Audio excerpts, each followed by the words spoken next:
everybody. I wanted to take a few minutes to make a video this week that'll walk us through different aspects of what you're going to learn how to program. So you're going to learn about characters, strings, the basic of strings, how to use escape sequences when you're printing, and the very basics of the string class in terms of methods. So I'm going to start with some code representing characters. So when we're talking about characters, we're talking about a single character from a keyboard. And when we're dealing with characters, we can define a character by saying CHARK equals, and to indicate it's a character, use a single quote and then the character and then another single quote. So Java knows a single quote means it's a character, so I can only assign it to a character variable. Some things that we can do when we are working with characters is look and see from the Unicode character set what the integer, there's an integer representation of every character. And the lesson has you go to a website to see what that looks like.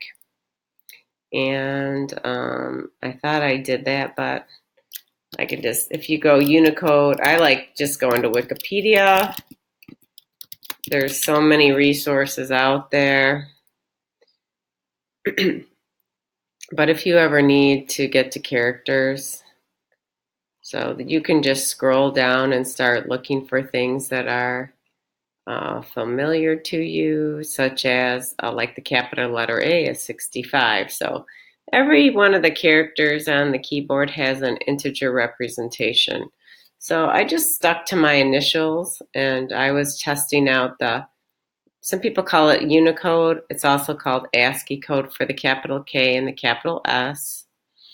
And to find that, all we really have to do is put the character here and then cast to int. So we'll know the integer representation. Now, since I ran this already, I know that they are 75 and 83. So I can also do the reverse. If I know the integer, I can cast the integer to a character, and then it will print me, or I can print a message that says 75 is the ASCII code for I cast character in front of 75. Then the other thing I can do is I wanted to concatenate a bunch of characters to form my name Kim. So I went and looked up capital K, lowercase I, and lowercase m, and I grouped them all together using concatenation. So you may see some other output that I'm going to talk about in a sec, but you can see the ASCII code for K is 75, for S is 83, and then I use those numbers to give me the characters, and my message is for KIM is correct. Now, the next part of the lesson talks about in 303 how to create string variables. I have to use the keyword or the class name string with a capital S. If you try to use lowercase s, you're going to get a compiling error. So when I created the variable name, I just said first name, and then this is how you make a string in Java. You have to use double quote the string and then another double quote. If you only used a single quote like you did for a character data type, you would get a compiling error. So notice I can print the string, and it'll print right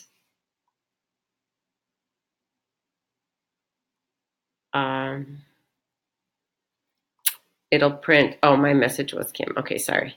Here we go. Here's where we print my first name, Kim. Then I have to find my last name, Shaver. Then I print it. So that's the next line of output, Shaver. And then notice the next step where I'm concatenating my first name and my last name together. So the next line of output is Kim Shaver, but notice it's smashed together. So I can fix that real easy just by concatenating space. So the double quote, a space, another double quote, and then another concatenating symbol. So now if I were to rerun this, Oops, I had one too many pluses. Excuse me.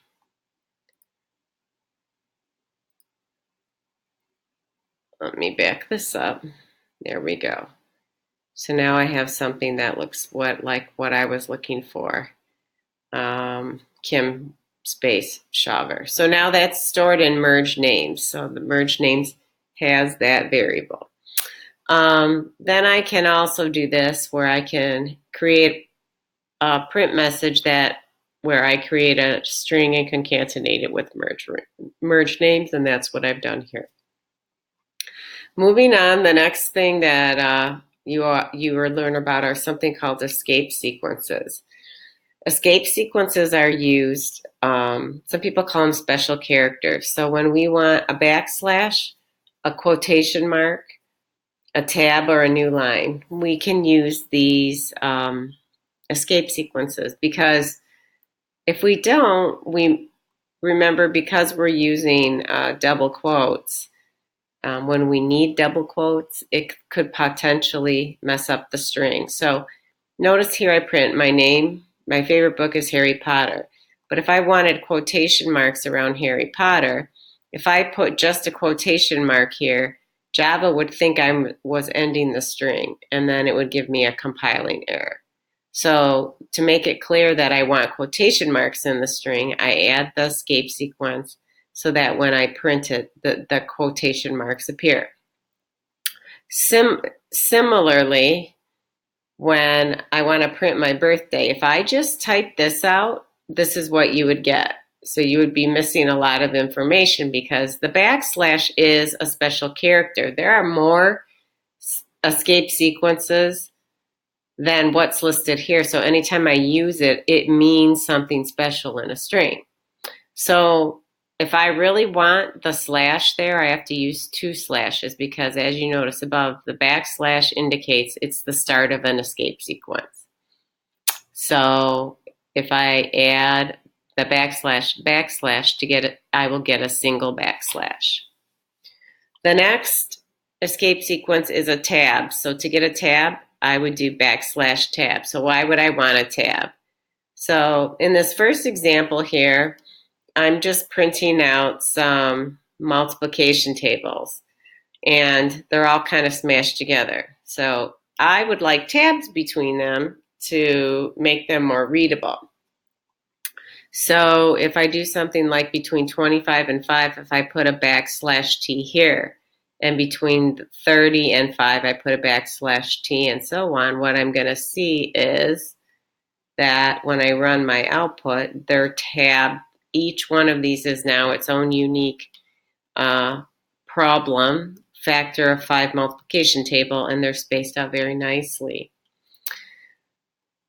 Finally, if I write a quick poem, roses are red, violets are blue, candy is sweet, and so are you. This one shows it's all jammed together on the same line. But if I want them all on new lines, I can use an escape sequence \n. And so I would put a \n here, here, and here, like I did in the next one, so that when it prints, now my poem is all on separate lines. The final thing I wanted to show you is show you use of the new methods that you're learning about for strings. So here I just made a string, CS equals I love computer science, and in the first case, I wanted to figure out how long the string is. So whenever I use this length method, I'm just counting up how many characters. Spaces are characters, punctuation are characters, so I could predict what the answer is. 1, 2, 3, 4, 5, 6, 7, 8, 9. Oops, did I mess up? 1, 2, 3, 4, 5, 6, 7, 8, 9, 10, 11, 12, 13, 14, 15, 16, 17, 18, 19, 20, 21, 22, 23, 24. I think it's 24. So it should be stored in len. So when I print the length of string CS, I get 24. Now, the other methods that they talked about was index of.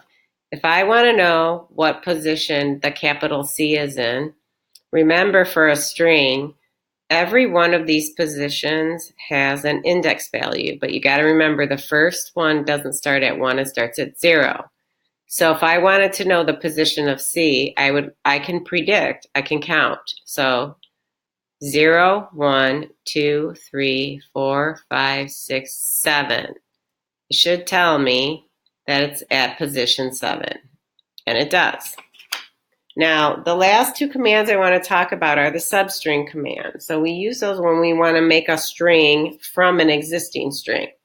So the first thing I want to do is make a new string that just has computer science exclamation point in it.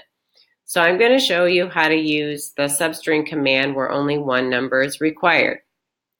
So if I want C, computer science exclamation, I basically just have to identify this position as an index value and put it inside of parentheses. So again, I think we just did that in the previous step. We found out capital C was stored at 7. So if I say cs.substring 7, it's going to give me everything from position 7 all the way to the end of the string. Also notice that I made a new string called just cs. So you'll see in the next step that I'm printing that new string. And when it prints, I get computer science exclamation point. The final thing I want to do is just print the word love.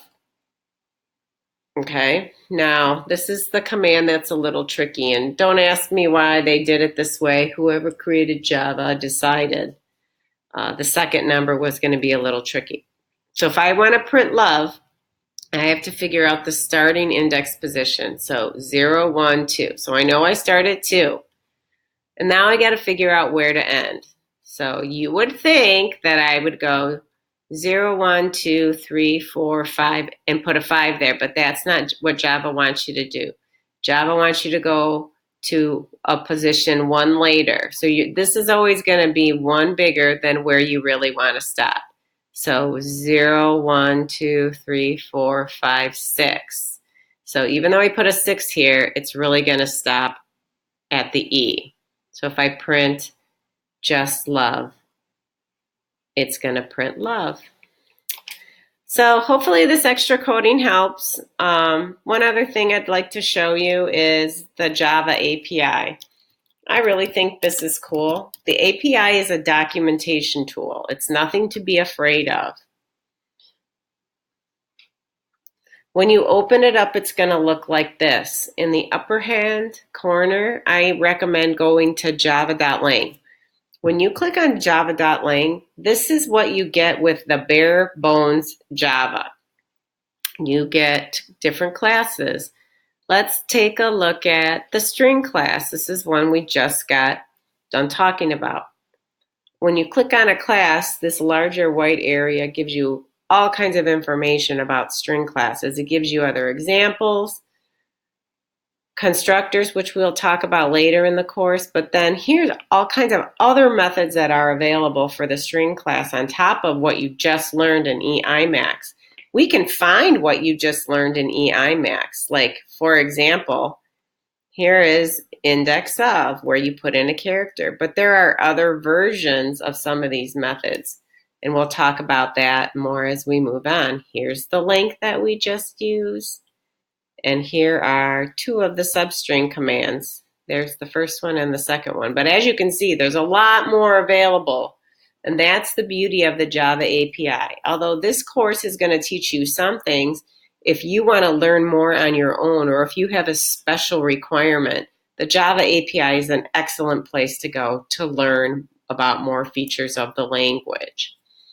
Okay, thanks. I hope you have a great week. We're getting close to when we have to enforce the deadline, so you'll be hearing a lot more of that over the next week. My gentle encouragement to get yourself back on pace. All right, have a good one. Thanks.